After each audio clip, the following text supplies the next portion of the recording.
अजित पवारांच्या राष्ट्रवादीचे प्रमुख नेते म्हणून ज्ञानेश्वर गायकवाड यांची ओळख होती.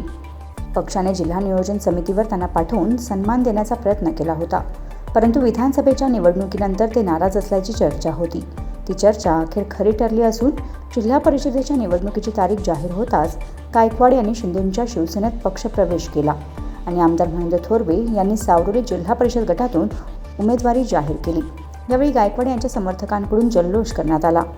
ज्ञानेश्वर गायकवाड यांनी जोरदार शक्ती प्रदर्शन करत उमेदवारी अर्ज भरल्यानंतर प्रचाराचा शुभारंभ करत गावोगावी प्रचार करून मतदारांपर्यंत पोहोचण्याचा प्रयत्न केला असला तरी अनेक ठिकाणी गायकवाड यांच्या संबंधी नाराजीचा सूर निघत असल्याची चर्चा ऐकावयास मिळत असल्याने 2-3 दिवसांवर प्रचार आल्याने ज्ञानेश्वर गायकवाड यांना मतदारांची मनधरणी करावी लागणार असल्याची चर्चा सध्या जोर धरत आहे. Bureau report, news 46, Raigad, Khopoli.